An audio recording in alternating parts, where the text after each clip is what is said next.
Well, good evening. Welcome to Kopernik Observatory. My name is Drew Desker. I'm the director here, and it's great to see some familiar faces, but also some new faces. Who's here for the first time, or not for a while? Or a couple of you. All right. Who here are members? All right, almost, almost the rest of you, or soon to be member, right? Not yet members, right?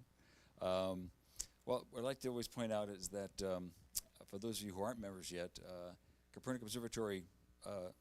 We belong to what's called the ASTC, Association of Science and Technology Centers, and so your Kopernik membership obviously gets you in here on any Friday night or some of our special events.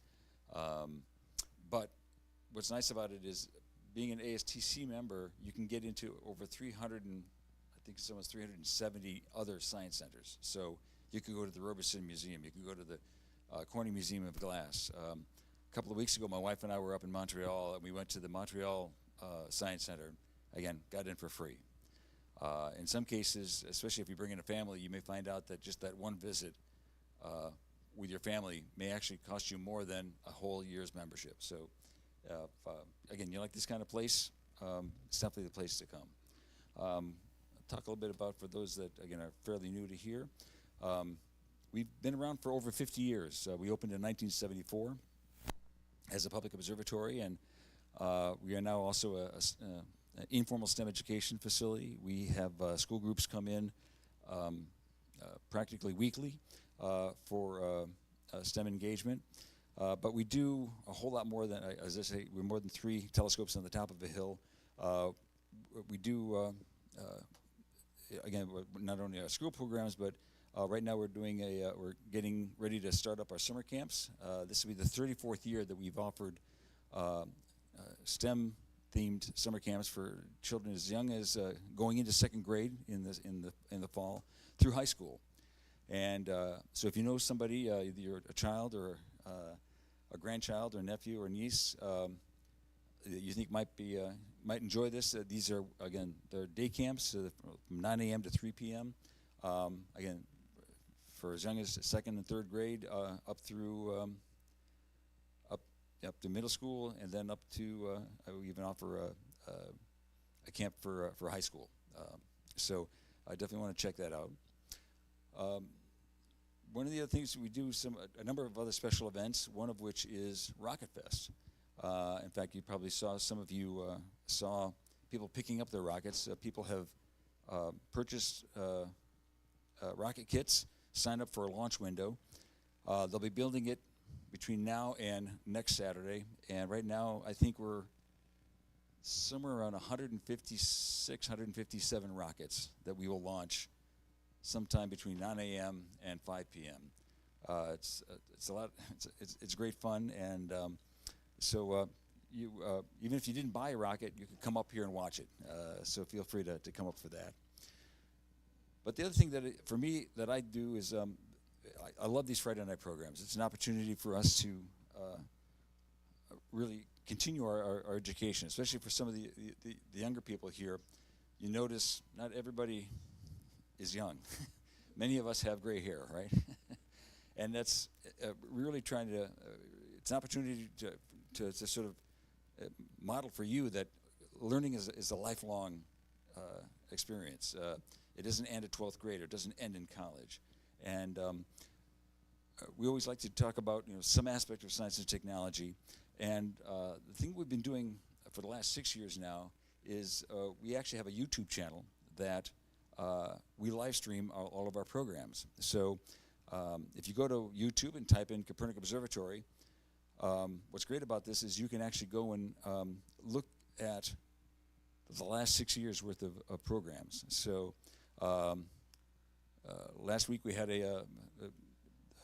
Peter Klimas, who's a physics teacher at Vestal High School, talking about gravity and friction, and he's an extraordinarily engaging speaker. The week before that, we had Aero Bing, who is it's the rocketry group at Binghamton University, talking about the work that they do. We've had somebody in talking about ticks and tick-borne diseases, deep fake and AI, but also we do watch parties. So when anything of any particular note is happening from in the space program, we've actually basically taken the NASA feed, put it on our YouTube channel, and then given us an opportunity to sort of engage with the public. And so we watched the Artemis 2 mission return back from the moon, from their trip around the moon. So even if you can't come up here on a Friday night, you can look at these programs at your leisure. You can stop, you can pause it, look, and get deeper into the topics. As I said, these Friday night programs aren't always about astronomy, and tonight's program is in fact an example of that. Jenny Cartie is our technology manager, but she's also our Livestream astronomer. So actually, I forgot I was going to mention that. One of the things that she's done some time-lapse photography. When there was an eclipse a little over a year ago that most likely none of you saw because it started at 2 in the morning, and this is a very quick 1 minute. Hold on here, come on, here we go. Let's try that. You can see the moon starting to be covered up by the Earth's getting in front of the sun. Eventually you see the exposure change, like right there.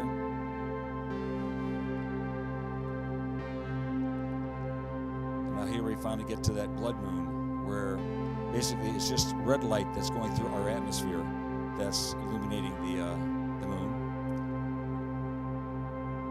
Now this happened, I think, over 2.5 or 3 hours. Yeah, but fortunately, Jenny tightened it up to just a full minute. What's also sort of neat about lunar eclipses is that normally when a full moon is out, you just don't see much of anything other than the moon. But once it finally goes into total eclipse, all of a sudden the Milky Way will pop up. All those really dim objects will also pop up. And but anyway, we'll come back to our Friday night programs. You can always find out what's going on by going to our website. We always put that out there. But also, if you go to experiences, you can go down to public programs. And so tonight's the evolution of virtual reality part 2.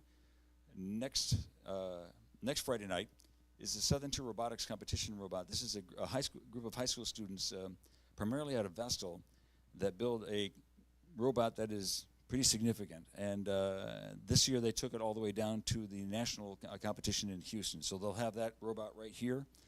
I'm in the process of scheduling our speakers for next, for June, July, and August. And so as soon as we have those tightened up, we'll put that on our website. But at this point, I'm going to pass this over to Jenny and take us on a virtual reality ride, please. All right. Hello, everyone. So, who was in the VR demo? Okay, so I recognize some of you. So before this program, we started with a couple of VR demos where people got to go in and try our program called Titans of Space that we have baked into our deployment of headsets. So we will touch on that a bit, about what we're doing. But to start here, actually, raise your hand if you were here for part 1. It should be, but let me try again. It is on. You're good? Okay. All right. So, it's a little. So, yeah, we will touch on that, but we're also going to do a little review of what we did the first time. In part 2, because I picked up something that we spoke about in that last presentation, which was actually a very exciting find for me. So we'll talk a little bit about that too. But we're putting in context as a review the history of VR then. And VR, virtual reality, is really focused on immersion. If we were trying to sum it up all in one word. And the idea there is we want to try and capture as much of what's going on in our reality and bake it into, at least the current solution is a device that we put on our heads, a head-mounted display. And that comes with a lot of challenges in that format. So we'll see some of those. What we did last time is we ventured way back in time, 17,000 years ago, to talk about how the story of VR can be traced back. Because it's in part about storytelling and sharing our experiences with each other and the methods we use to do that. So very early on, for us, we did shared storytelling through communication, both direct, like kind of campfire chats. People would sit around and talk about what happened in their life. But we also have advancements like artwork and cave paintings, cave drawings. So here's an example of that. And if you want to learn more about a lot of this, of course, YouTube, you can go back and watch part 1. Because there is a story behind that bowl there. If you're familiar with astronomy, maybe Taurus the Bull rings a bell. But I'll leave you to learn more. So then we skip ahead, big time jump, 15th century. And we go to, I did remember how to pronounce this before, I no longer do. That was back in March. Filippo Brunelleschi, something like that. But Brunelleschi, thank you. Oh, I really messed with that one. The invention of perspective. So this was our Renaissance era. And it's this idea of how we translate, again, reality. And at that time, translate it to a flat picture. So it's a concept of being more abstract with our artwork versus being more technical and reality-driven with our artwork. So that was the major shift. And perspective is critical in a VR headset. 3D modeling itself is critical. And we need to have perspective and context when it's a human viewing whatever artwork or 3D experience in the headset themselves. 18th century, another time jump. We had Robert Barker inventing the panorama. Pan stands for all, Arama stands for view. Collectively, you get all view, and Robert Barker basically invented panoramic paintings. Kind of at least how we more understand them today, and again, trying to sell a realistic scene based on a perspective-driven reality. So this very quickly translated to photography. Basically, as soon as we had panoramic artwork, we had panoramic photography not too long after in the 1800s. But here is a panorama of Edinburgh, Scotland. Again, this is an artist's depiction, not a photograph. But these big paintings would be set up inside large cylindrical rooms, and you'd be able to stand in them and look around and take in an experience that at the time no one was doing big, major, at least not just your layperson, I guess. They would not have a chance to travel all over the world. So here's a way that you can stand in this room and look around and explore a new place. 19th century, we have the stereoscope. And this was invented in 1838. So Charles Wheatstone was an English physicist and really dabbled in light perspective and stereoscopic imagery, which is how we view the world. We have a left eye, we have a right eye, and that's what drives our 3D perception of reality. So this stereoscope had an image for the left eye, an image for the right eye. That image was cast onto these mirrors here that bounced them into a left and right lens that you view. And that would give you a 3D view of those images. Now, it's just a static image, right? But you have a left and right capture. and that it lets you see in 3 dimensions. Again, trying to map out our reality with a simulated reality. So there is the stereoscope. 1838. Now, David Brewster soon after invented the portable stereoscope. So kind of trying to bring this as a practical experience back home for people to use.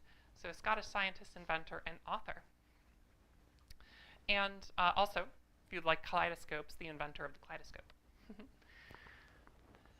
So eventually this idea of a portable stereoscope was adapted into the Viewmaster, which became extremely popular in 1939. And I am so excited that I have an original Viewmaster now. So found this at Owego Antiques. And I can pass this around. I did check, there was 2 versions of this. There was one with not so nice stuff in it, and there was one without. This is the one without. So just keep that in mind, it's totally safe. But just to show you, I'll come around. This has diffusers on the front to take light from the room and pass it through the lenses. Who's used a Viewmaster before? It basically works the same way. There's a circular spot for the reel. I was actually surprised how clear it is. I wish I had a reel. I don't have a reel. I know, we have to get some reels. But you can still look through the lenses. You can see how those diffusers work. You can see where the image would appear. And then there's this little spring-loaded clicker up here that would cycle through. So we can start passing this around. You can have a look. That's a 1939 era product. Yep, the first one. So you can just pass it around. All right. So it was originally designed, that Viewmaster was designed more and aimed more towards adults. But it quickly just became a toy. Like, it was just an exciting toy for everyone to use and became very popular. And we see it, we've seen how it's changed over the years, and you can still go out and get Viewmasters today. It's a very practical way to get some 3D images, and all analog. All right, so where's my clicker? Here it is. So there's Brewster's stereoscope, and again, we're starting to see something happen here with at least these 3D viewers. This one was from 1849. But even if you just look up at the headsets up front, you seeing some similarities? Maybe even more so with this one. Oh, the rubber band finally fell off. So we'll talk more about this too. This is a Google Cardboard, but a very simple device designed for viewing 3D images.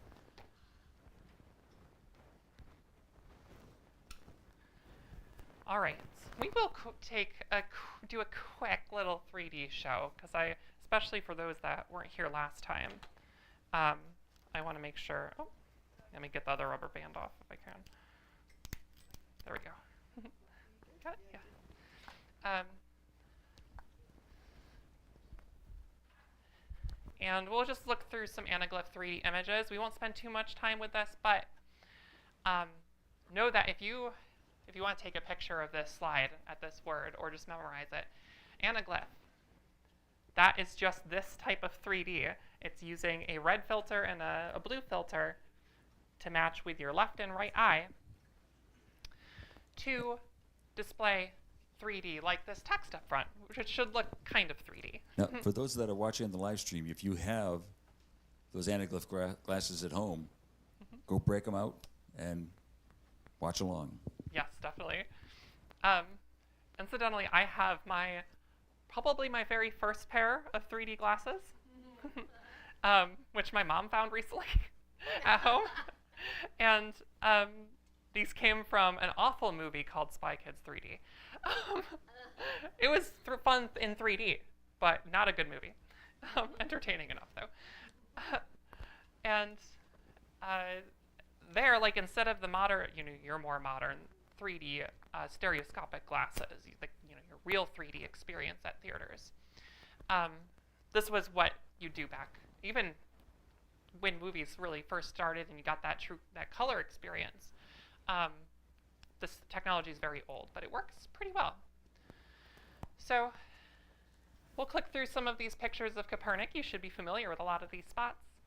Here's the entrance.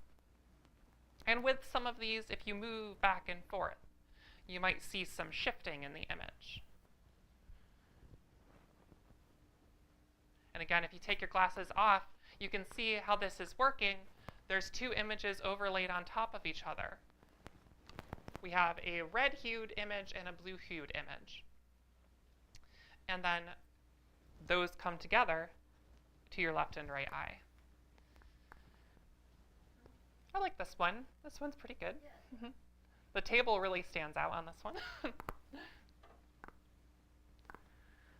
right, let's keep going. There's the stem fan. Now, the way these images were taken, the 3D effect is pretty subtle for a lot of these. And that's because, incidentally, I don't have a good example up here anymore. Drew, do you have your phone by chance? Yeah.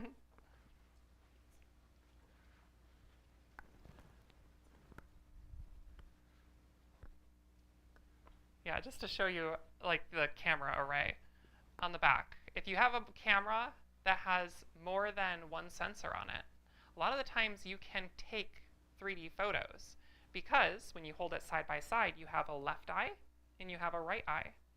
So you can take 3D captures. And Apple has that built in to their phones. By the way, if you switch to spatial mode, you can take 3D images. There you go. Thank you. When you have a mono camera, you're not going to be able to take 3D photos. Although there are some pretty good AI applications that can simulate it nowadays. There is my trip to New York City, where I got to see Space Shuttle Enterprise. So some 3D you can see with the railing there. All right, so that was a quick look through. But you can go and let me put these over here where I found them. Search anaglyph. There's anaglyph YouTube videos. It's everywhere. NASA does a lot of anaglyph images. You can see anaglyph images from the Mars rovers because they see in 3D as well. So they can navigate the space. But now we're going to switch to the 20th century. And now we're starting to add in some of our more modern technologies. So Edwin Link, who, by the way, the Link Foundation, they fund our summer camps. We call them the Link Summer Science Exploration, right? Summer STEM Exploration, sorry. And that's because Edwin Link developed and moved to Binghamton and developed this flight trainer, which you may have seen around the area. There's one at the airport. There's one at Roberson. So lots of places you can go to see it. There was a functional one at Syracuse, at most in Syracuse, once upon a time. But I don't think it's no longer functional. So 1920s developed this Link trainer, and again, trying to build something that can be practically used for flight training and simulating that experience for pilots. And this trainer became critical in training pilots as we headed into World War II. Now we start digging into this pioneer. Like, okay, now we're trying to define what people are trying to do with all these things coming together. 3D, simulation, and we start to learn about virtual reality and see that come up in the 1950s and 60s. And here we have Morton Heilig developing the sensorama, the telesphere, and the telesphere mask, which the telesphere mask specifically was just a patent, more or less. But look how similar. This is from 1960. And like the idea was there. The technology was not. But yeah, trying to capture 3D views and make it motion sensitive. Ivan Sutherland invented the Sword of Damocles soon after, which was a motion sensitive VR headset with a very simple display system, but also 3D capture. And here's a little video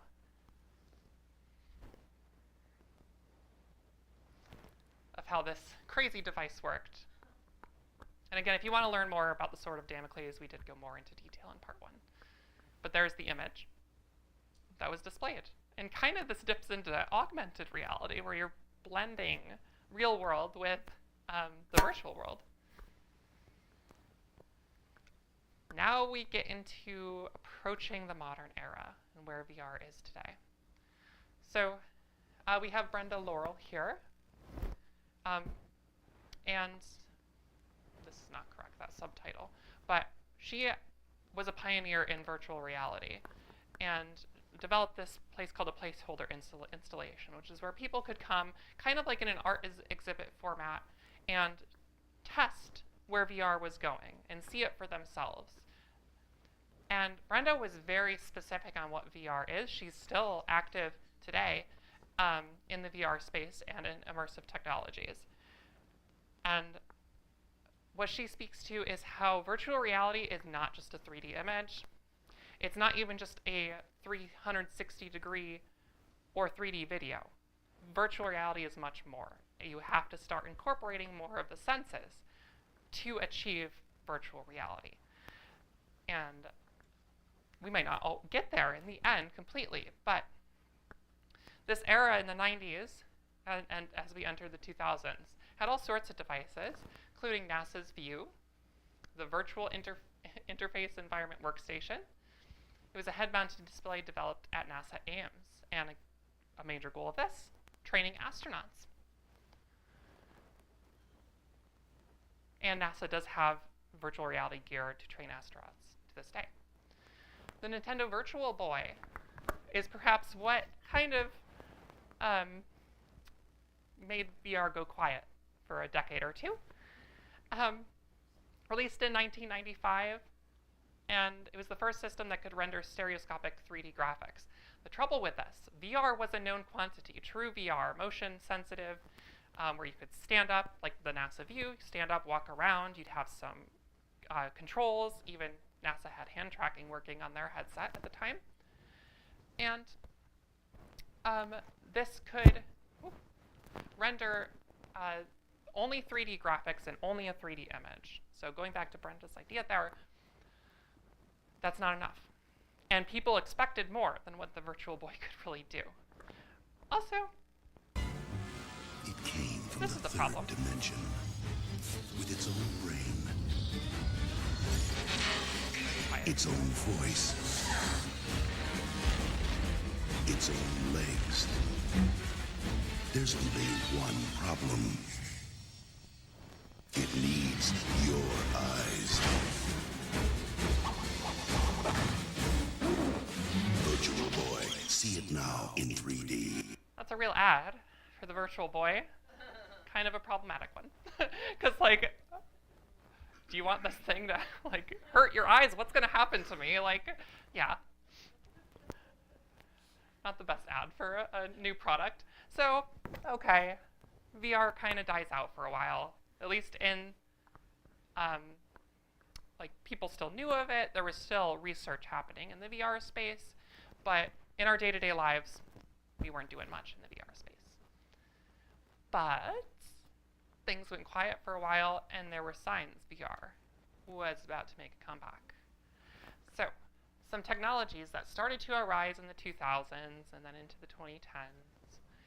We had personal devices like the Nintendo 3DS, video gaming devices. Again, a lot of VR ties into video game because it's a great place to start and get people engaged with it. But then we start to see how it translates into practical use cases.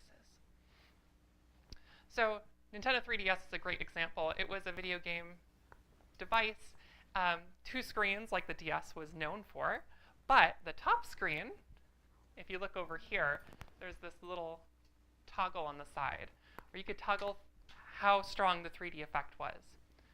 The thing about the 3DS too is you didn't even need glasses. It all sold a 3D experience as long as you were holding it at a comfortable distance. Now, case by case, yeah, it hurt some people's eyes. It made people motion sick. When I played the 3DS, I usually have it toggled off. But you know, it's fun to have, and it was a really interesting gimmick at the time. And again, leading us into, okay, we're getting interested in 3D again. Same with 3D televisions. Once HD came about in the 2000s, everyone was like, where are we going next? Ooh, Avatar is great. Avatar just came out. It's 3D. And there is a lot of interest in that. Even, you know, studios started to be like, okay, I want to make my movie 3D, even if it wasn't designed or shot as a 3D movie. So there was this craze for a time where 3D was everything. It was going to be the next big thing. People were going to have 3D TVs in their homes, and didn't quite pan out. They still, you know, they still exist out there. But there is a barrier to entry when it comes to 3D televisions of that era. And that was you had to put glasses on. Depending on what kind of 3D TV it was, you had to put some fairly bulky, heavy glasses on that were powered. And when you have some of those barrier to entries and the technology is not quite good enough, that's where people go, why do I need this? And that's what happened with 3D TVs. It became a, why do I need this? And eventually the TV manufacturers moved on. So the experiences on all of these are still valuable. I mean, one that's very strictly a practical use case of immersive capture, Google Street Views vehicles. So at this point, Google's like mapped out, not just from satellite captures, the whole world, but they've also mapped out from the ground, street level captures. And they use 360-degree cameras and 3D modelers to scan the world around them and build these images that you can just now, we kind of take it for granted, but you just go on Google Maps, boom, you can see exactly where a street level view is and know where you're going. And it can be fun to explore Street View in virtual reality as well. That can be a neat experience. But yeah, very practical use case of that technology, and we see that used today. All right, big moment in VR. The year is 2010, and two people, Palmer Luckey and John Carmack, began development of this Oculus VR platform. And in 2012, they launched a Kickstarter, a crowdfunding campaign to raise money to start and see if there is enough interest in this space. Is it time for VR? They want to produce this Rift headset. This is the developer version of it. Head-mounted display. Going way back to the concepts we saw in the 60s, but today, do we have the technology to do it? That was their question. They raised $2.5 million, which was pretty good for that time, and that crowdfunding was really just kicking off during that Web 2.0 era. So not too long after, Oculus has things ready to go. They have, in 2016, the Oculus Rift as a device that you can go and purchase. In each of these shots, there's a couple of pieces of hardware missing. But Oculus Rift was a system tracked with cameras. It was a wired device, so you hook it up to a PC, usually a pretty powerful PC of that era. And it was screens inside, had audio, stereo audio. It had, I should really be using this so the live stream can see. We have the controllers, left and right, with the layout is pretty similar. If you've played video games, a gamepad, it's just kind of split into two. into a left and right hand. So you can track your hands in virtual reality. So this was Oculus's idea and their end result of that crowdfunding campaign. But all the other companies saw an opportunity here and saw a chance for them to step into the space. Will it be the next big thing? Many of them were asking. So PlayStation jumped in, and that was among one of the most successful headsets of the time. If you had a PS4, you could get a PSVR, and you could link it up, and setup wasn't too bad. There are pieces missing. There was a left and right controller, and there was a camera that was mounted up towards your TV. So still tethered, though. All of these headsets, well, these three, 1, 2, 3, were tethered devices. So connected to a PC or a video game system.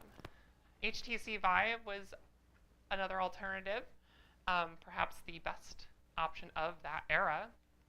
And this technology still exists through devices today that you can purchase today with these base stations. The tracking was amazing. You can see how many sensors are all, well, actually these are little LEDs, and these are the sensors.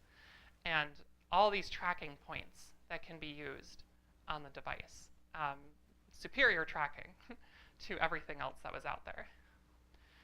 Then we had devices like these, Google Daydream and Samsung Gear VR. Those are basically fancy versions of this. This is a Google Cardboard. And Google Cardboard was a very simple device with a left and right lens. And lenses are really important. That's something I haven't talked about much, but we can really see them here. And we saw them with the Viewmaster as well, wherever that went. Okay, awesome. So these lenses are designed to let your eyes focus up towards this display. Because if you hold a smartphone screen right in front of your face, you're not going to see much. No matter how good your eyes are, we can't focus unless you go like really cross-eyed and it becomes a very uncomfortable experience fast. You can't focus on your display. You need a lens to correct your vision. And these lenses, at least in the way they work, it's not too dissimilar to the way our telescope eyepieces work. They're designed to let your eye achieve a focus at a comfortable viewing distance. So a meter or two out in front of you, so that you're not straining your eye in any way. So there can be still some eye strain that comes with viewing in a VR headset, but it's not often associated with the lenses themselves unless you haven't properly prepped the lenses, or if you already have glasses, you have to make sure that you adapt that way too, with some prescription lenses, if you're using VR long term. So there are some comfort adjustments we have to make when it comes to that. But the lenses themselves usually aren't the problem. So these were, though, once you get your smartphone in there, they were all in one devices. The smartphone was the computer, the battery, the screen. And they could do some pretty basic tracking. But another piece of this we haven't talked about is degrees of freedom. VR headsets usually come in two types. We're seeing less of these types. These are called 3DoF, or 3 degrees of freedom headsets. So if I simulate that, with a 3DoF headset, we can put them on, and in the VR space, you can look around.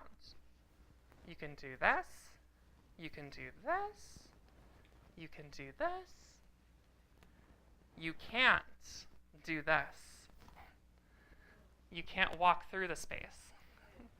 So you can only stay in one fixed position. Now, the virtual world can move. How comfortable do you think that is, though? When you're not moving. Not comfortable.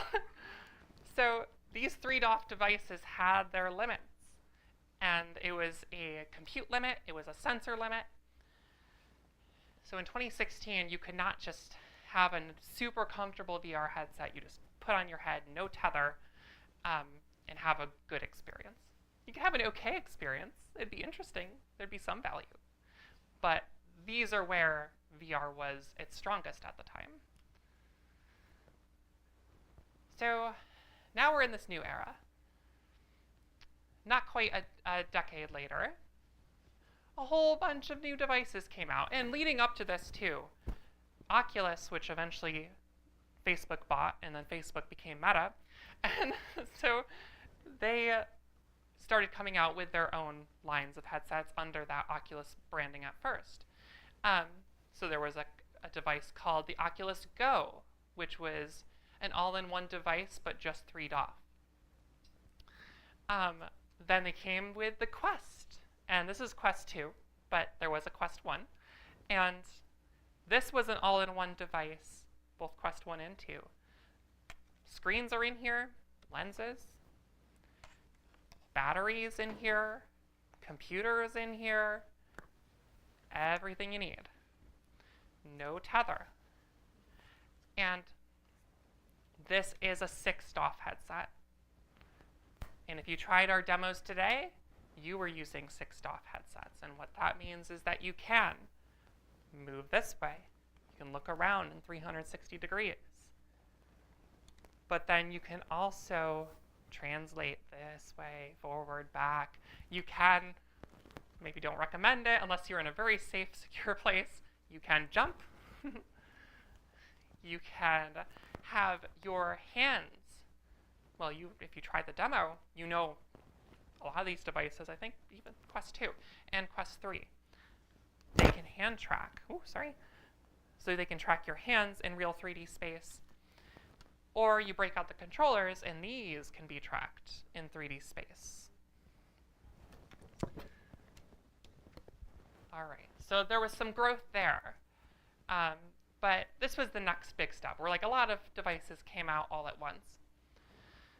And so that brings us to where Meta, once Oculus, was with the Meta Quest 3, which is the headsets we were using in our demos today. We have a couple of them up here. This is Kopernik's deployment of Quest 3. So again, all hardware, all in one. This one has some bonuses too, like the head strap. We made sure to get one that was super comfy to use. And it has an extra battery. So there is a battery up front, but there's also this battery. And you hear it's charging up. This is my personal device, which I have a little more streamlined. I actually like to exercise in VR. So I'm bouncing around a whole bunch and like playing games like Beat Saber, and they're all sorts of fun. But it helps to have a little bit of a lighter headset to work with. And still has an extra battery pack, but I can't like pop it on and off. So that's my own Quest 3. And again, we have hand controllers, or you can do hand tracking. But there was all these other ones. PlayStation with PS5 came out with a VR2. Tethered experience. You have to plug it into the console, not all in one. Which is actually, in large part, why that device has suffered so much. Because a lot of people are like, oh, all in one. I don't want to be wired. This one, Big Screen Beyond, is kind of like that HTC Vive we saw before. That one is a tethered experience using those same base stations. You can see those tracking points around the top of the headset. But it's much more streamlined. It's very tiny. It fits right over your eyes. You don't need a computer in there. You don't need a battery in there. You just need screens and tracking points. So the technology got scaled down quite a bit. All right, this one's not out yet. Waiting for this one. This one's very exciting. Steam Frame, which comes from Valve. If you like PC gaming, that's where you download a lot of PC games. But they've had a VR headset called the Valve Index, very good headset. Steam Frame, though, is their all-in-one solution, not a tethered solution. Similar to Quest. So we'll see when that comes out. They're suffering from all the technology delays we're seeing today. But we'll see what happens. Very exciting. This one is out. Anyone have a Vision Pro? An Apple Vision Pro? Probably not. This thing is like $3,500. Versus a lot of these other ones, which are more in like $300 to $500 range. So I will say, oh yes, sorry. Okay, so great question. Of all of these devices, the best VR experience I've had, I don't want to go strictly by application. I would love to see VR one day become more than just, your gaming experience, your exercise, and we're getting there. This was my favorite through the lens experience that I've had yet.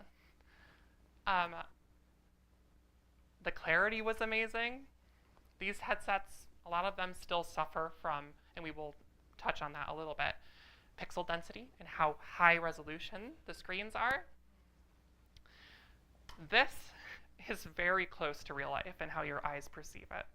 Back in 2010, Apple released a phone with what they called the Retina display, which they argued, okay, this display is finally so clear that your eye can't see pixels unless you get really close to it.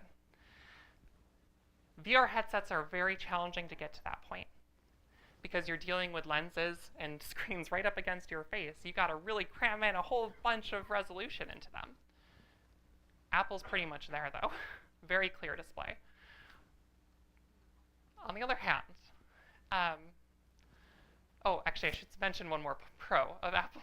The way you interact with it is amazing. You got eye tracking. I don't have one, by the way. I only got a demo of this. I don't own an Apple Vision Pro. But it has eye tracking. So when you want to interact with things in the 3D space, which, when you're just on the home screen, looks very similar to your phone, but you just look around. There's an app you want to open, you look, and then you just do this. And it doesn't really matter where your hand is. You just go, boop, look, boop, and that's all it takes. Very simple, streamlined way to interact in 3D space. You can also do things with your hands and press buttons, but Apple didn't want you to have to raise your hand up, because when you do that, it gets a little exhausting. So eye tracking, very important. I will say, though, Apple Vision Pro, most uncomfortable headset, at least in that format, I've ever used. It was squeezing my head. And you can, of course, replace the straps. It's very Apple to do what they did and be like, okay, our base version, most uncomfortable thing, but you can adapt it and make it better. Yes, for more money. Exactly. So that's through the lens experience I've had, though. All right. So really getting into the future now. That's the present. But here we have our 5 senses. So we go through, we have sight, sound, taste, touch, and smell. How many of these do you think are easy to do when it comes to simulating? And I said, immersion is all about capturing all of this we're seeing and all the senses you're using right now and translating that into a device that can simulate reality. Whoop. Oh, actually, I don't have, that must have been my other slide. Sorry. I'll just go through them then. Yeah, in the past, I've had check boxes and things, but that's okay. So sight, we're getting there. Sight, like I said, Apple's headset, very true to life as far as resolution goes. So visual, I think, is pretty much there. There's improvements that can be made, but it can be immersive. Sound. Sound is something, in large part, we have solved. It is getting better. If you've noticed with, AirPods or, any headphones you use nowadays with a modern device, there's features called spatial sound, which will try and simulate an optimal surround sound system in your house, but just using 2 speakers in your ear. And that's getting pretty good. I'm impressed. If I'm watching something with my headphones in and watching a movie, that supports spatial sound, like you will hear things behind you. It's pretty impressive. And that's a big part of VR, because if you're rotating and spinning and looking around in a virtual environment, you need to be able to positionally track with your ears too. Your ears are 3D. You have two. So you need to see, okay, here's something from my left, here's something from my right. Do you think we can figure out taste? Taste is really challenging. And, you know, there's some people have tried to solve that for VR. And in a lot of different ways. Among them, you have to have a device like strapped to your face down there. And you have like a library of tastes. Similar with smell. You have something strapped around your nose. Do you think that's comfortable? If people already don't want to put these headsets, like these heavy headsets on their heads, and that's a challenge in itself, they're not going to want to put things around their face like that. So some argue the only way to do this in a comfortable way is to hack the brain. And that enters a whole new space. And one that I don't know about you, but I'm not particularly comfortable with that as a concept. Those are real challenges. But then again, do we need to do that? Do you think you need to be able to smell the virtual environment you're in? I mean, it might be nice, but I don't think it really is the whole story with VR. I think we want the experience to be as comfortable as possible. And that's it, in large part, achieved with visual and audio. Touch is another challenging one, but one that we may be able to better solve through better haptics, like in controllers. Or think about your smartphone too, and the way the haptics inside that have changed over time. They've gotten a lot more higher resolution. You can get more, like when you're scrolling through something, you can get clicks out of your phone. That's improving, and these controllers are improving too. They're getting better haptics, so you can get some feedback. So there's ways, and I think touch we'll see maybe some more improvements in that space, but keeping that comfort level intact. All right, so there's many other senses, not just, we're not just stopping at this. Well, we will stop today at the sixth sense, but there's more senses too to take into account. This one though, sixth sense with proprioception. Everyone close their eyes for a moment, right where you're sitting. Maybe make sure there's no one directly in front of you, because you're going to be reaching your hand out. But keep your eyes closed and just reach your hand out. Use the force. Do you know where your hand is with your eyes closed? Roughly. Put your hand down. So what you just experienced there is a couple of different things. There's arguments, I guess, whether these are the same difference, but proprioception and kinesthesia are this idea of your nervous system understanding where your body is tracked in 3D space. So that's how we know, without having our eyes open, that when you raise your hand up, you know where your arm, your hand is in 3D space. This sense is so important in virtual reality, because you can't see your real hand, you can't see your legs moving in VR. You need to understand, and it's also why it's so important to have a safe location when you're standing up and moving about the area, so that you can kind of trust your sense of proprioception and not get lost in, okay, the real world is in my way. So really critical for VR. And it's why any of these controllers, it's why hand tracking works so well. If the tracking of controllers or your real life hands didn't work well and there was offsets, which can happen if a headset is poorly designed, if a software application is poorly designed, and like your hand, real hand, is here, your software hand is up here. That's not going to work. That's very hard for your brain to synchronize and make work. You can adapt a little, but that sense is so important. Again, that top, sorry about that top heading, but other technologies that we need to worry about, or not worry about, yeah, I guess worry about in VR, and improve. Locomotion. Okay, I have cleared out space science in here once, and I did just put my headset on and just see what that experience is like in a big open environment. Really fun. We don't all have a space science lab to experience in VR. And if we want to still have true locomotion, like being able to walk or run in VR, this is often what it takes today to do that. They're called VR treadmills. And they could, it's actually very nice for exercise. But you basically link yourself to this structure.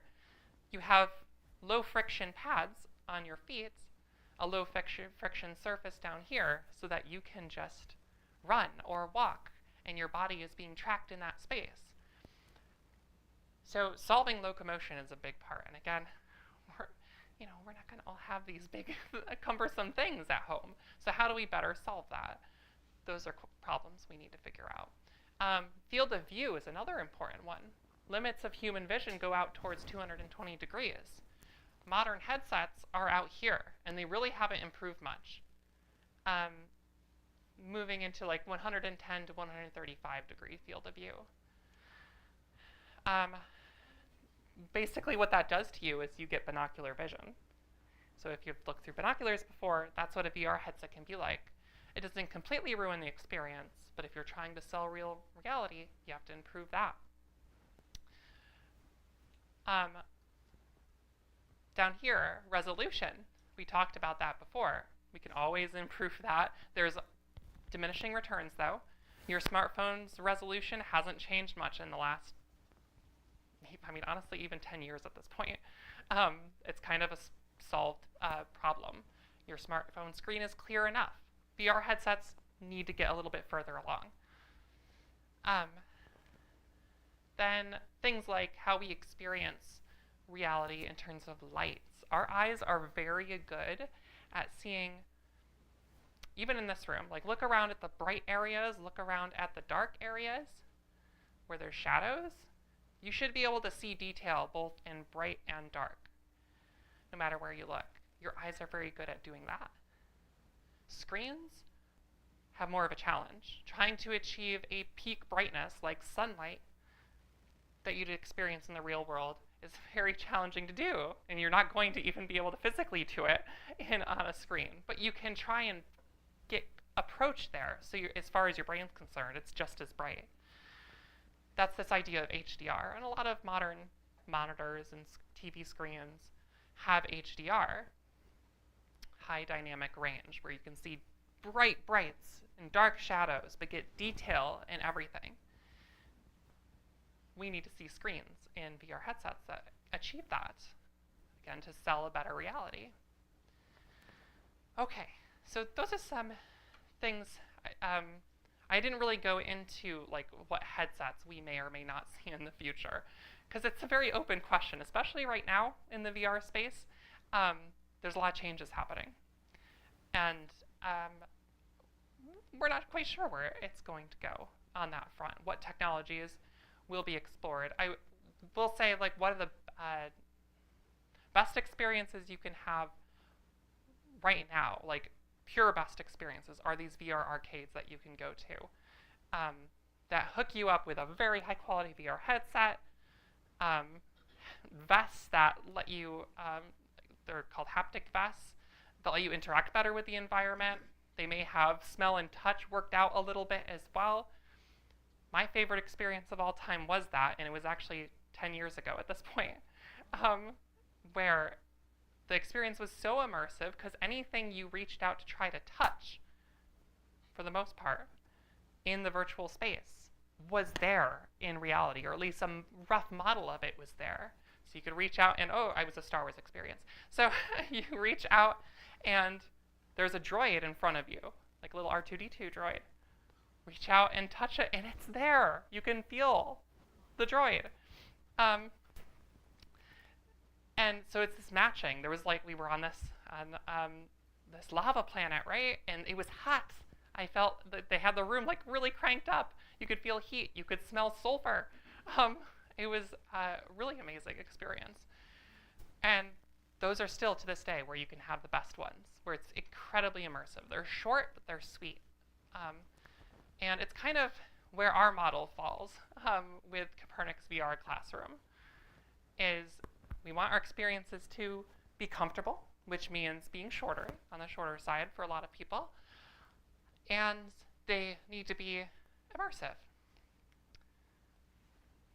So our VR classroom has, right now, 2 applications we focus on. If you did the demos today, you got to try Titans of Space, which uses our MetaQuest 3 headsets and many of the features on board, the 6 degrees of freedom. So you can move in this 3D space, you can look all around, but your hands are also tracked in 3D space. Did anyone try the 0G action? That's kind of an interesting one where you can, and maybe drives a little motion sickness depending on your experience in VR, but you can hop out of your spacecraft and fly through the solar system to look at these objects up close. So it takes a lot of the modern features of VR. It minimizes some of the constraints and learning curves, like the controllers, which are very useful to have in certain applications if you need fine control. But for a new user, it can be very challenging. Whereas if you just have your hand, you know your hand. There's the idea of the sixth sense with proprioception. You can expect it to be where it's supposed to be in that 3D space. And you can reach out and touch the buttons. You can, I showed you that pinch action you can do where that laser pointer sticks out and you just select things that way. So it's a nice, simple application for showing you how immersive VR can be. That's our short form. Our long form content that we have on our headsets is called the Light X. And we've used this during our summer camps. We're thinking about rolling it out to offer as long form content for school groups. So our summer camp, Immersive Innovators, both last summer and this summer, this is what students worked with. And let's go back. This is the teacher end of Delight X.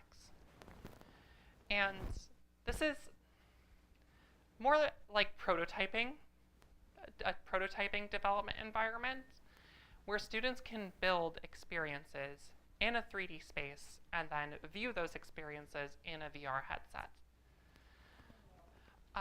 So let's go through some of these. I'll just show you my example here.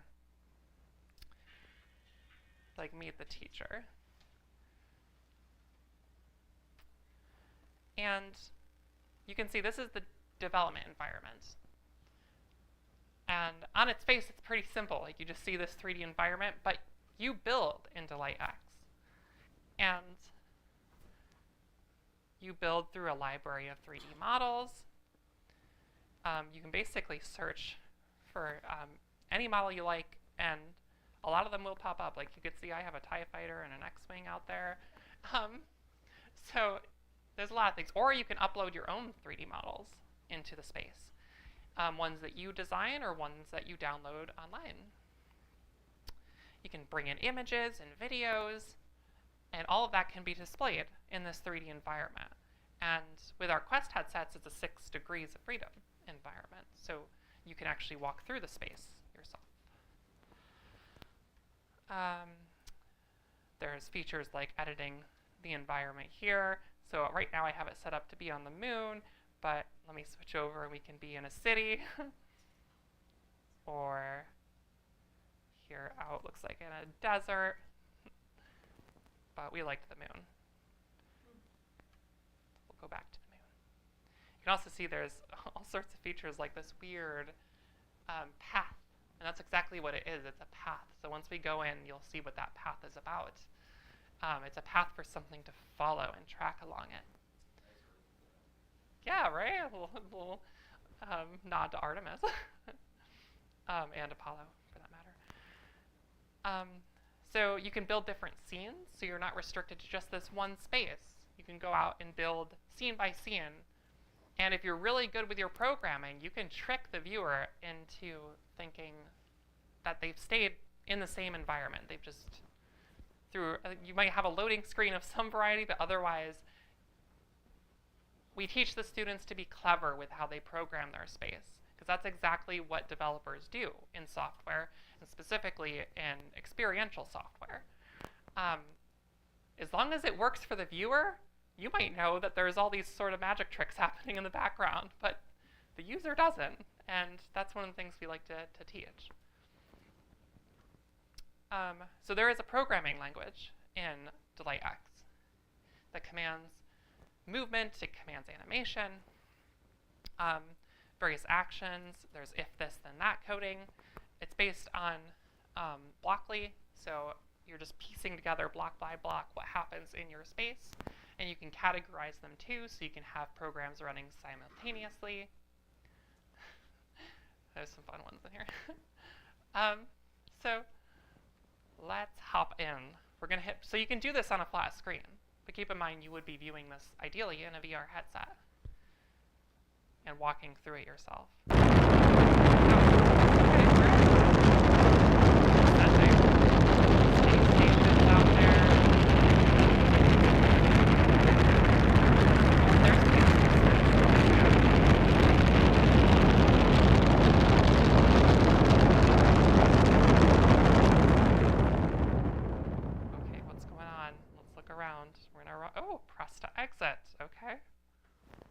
Button. Oop, out, down pops the door.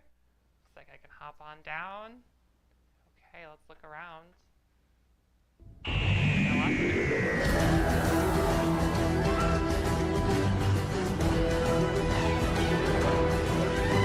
doctor stand?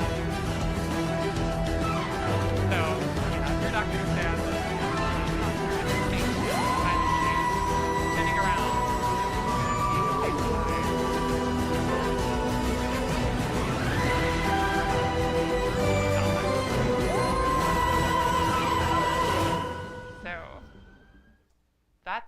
That's the path. Both of them are following that path. And you just have them offset so that, very simple program. They're just chasing each other along that path. But a lot of animation adds that level of immersion and interest and intrigue to the viewer. It's like, oh my gosh, they're diving towards me. What's going on? And again, 3D, you'd be seeing this, and there'd be that depth perception. Okay, so that's fine. Let's head in to our little airlock here. Okay, we popped in, and we can look around this space. Oh, okay, we got some buttons over here. Dome shield. All right. Well, that didn't do anything. Let's try transparent dome. Ah, okay, we got a window. We didn't lose our air. We're still breathing. So we're good. But maybe if we have some meteors coming our way, we got to put up the shields. So we'll turn around and hit our red button. Boom. Dome shield up. Right, we got a little solar system playing out there, roughly to size scale. All right, and this is an activity we have them start with during the week called well, this one's called Meet the Teacher, but then we do Meet the Student, and that's what they would work on. And so this is about, in my case, like what do I like, and who am I? So a little background on my education there. There I am talking way too much about VR, and a little telescope off to the side. You put your picture in, and all these little 3D models are things I like, things that interest me. So I've got some Lego bricks down there, got my camera, my game systems up top. And in this box I have them describe, what are you most excited about in our VR camp? got some hobbies over here, or favorite things, sorry. And so astrophotography, this is hard to choose, to be honest. Like I could say VR, 3D printing, hard to say. Favorite color, but you can't guess my favorite animal. A bat, yeah. Favorite food, garlic pasta specifically. That changes too, but I guess at the time I was feeling garlic pasta. Apples. Favorite movie is Star Wars. Doctor Who for show, video game, and a VR experience. So that was the bat telling me what to do there and how to use it. And then one of the fun things that a lot of the kids enjoyed when they tested this experience to learn what they can do. You see, I have a cat named Kylo, black cat. And so I brought Kylo into the VR space. And when you give Kylo treats, by the way, that's actually my cat meowing. Yeah, I got that. I put this, recorded my cat and put it in virtual reality. Now the thing is, Kylo will really nudge you around. Just one treat is all it takes, and he'll be following you around for a little bit. So that's what's going on. I'm not even moving the controls. Kylo's pushing the viewer around. Kylo is very food motivated. So, and then, you know, I at first I was like, do I add some kind of command to stop Kylo? Like, do I just, here's the whole bag of treats. Like, what can we do here? But I realized it was kind of a point to have the students start thinking, why is this happening? Why am I being pushed around? Why can I not stop it? And it immediately leads into the conversation about programming and their problem solving. And I got some good suggestions right away on what could be done in the code. And in VR, it's this thing you don't expect to happen that's happening, and it kind of sparks that conversation. So I really liked that moment during last year's summer camp. All right, so that's a very quick experience of what can be done in DelightX, but we've run this a couple of years now, and we organize our groups into classes, and I can jump around and see what our students are doing. It's kind of like Google Classroom, where you can actually see and work with them. You can jump into the project and guide them through it on what to do. A feature I'm so excited to try out this summer is they added multiplayer, so people can experience the same VR experience together. So I'm excited to try that feature out. Not something we've done before. All right, gotta wrap up here. So we went through this slideshow in the other room. If you have questions about our headsets or our tour of the solar system, I'm happy to click through those after the main program. But that was my last slide, so now we're basically in Q&A. All right. Well, if you have any questions, just let me know so I can bring the mic over so that the people on the live stream can hear the question directly. Oh, in the back. Give me a second.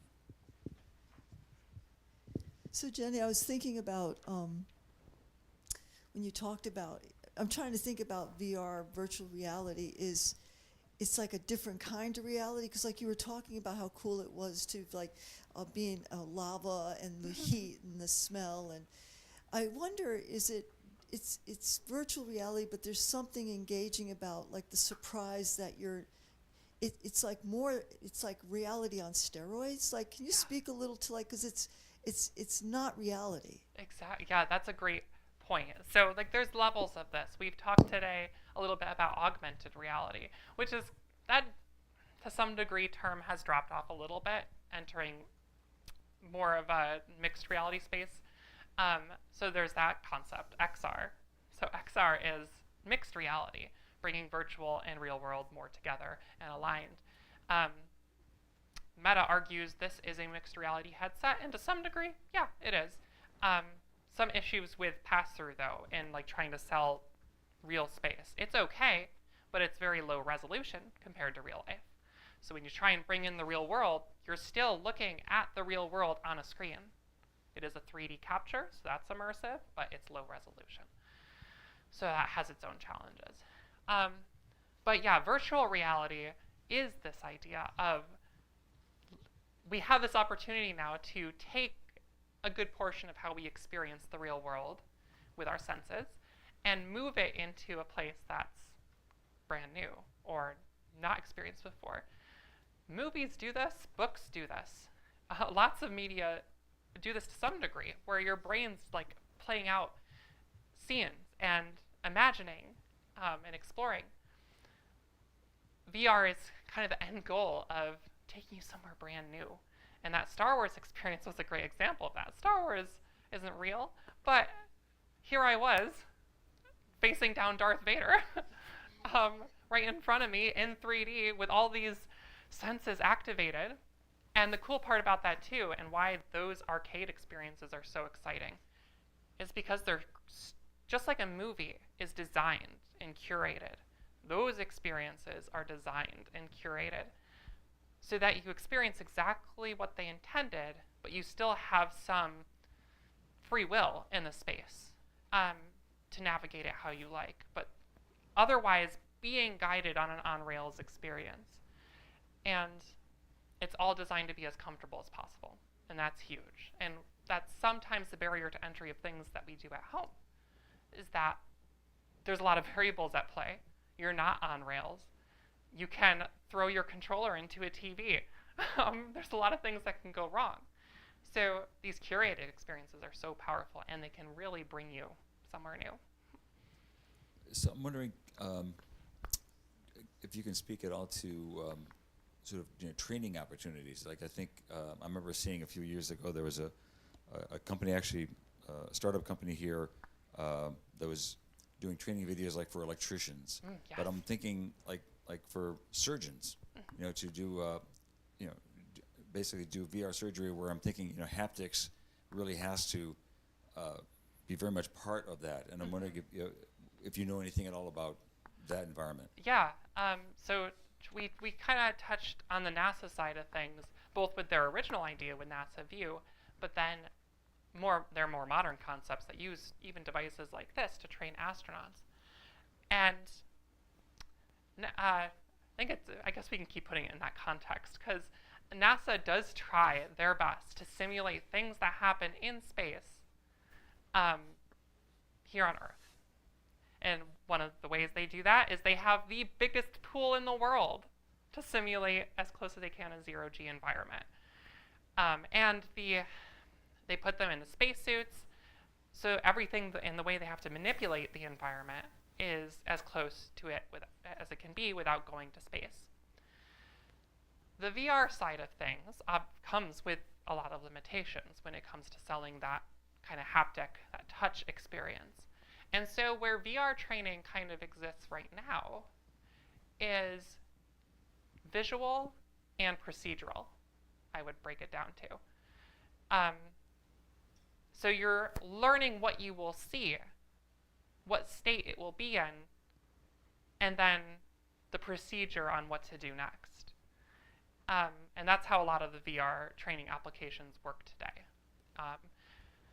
Being presented with these situations, like there was one I saw at some point that was like a firefighter VR trainer, or even like flight trainers too, modern flight trainers.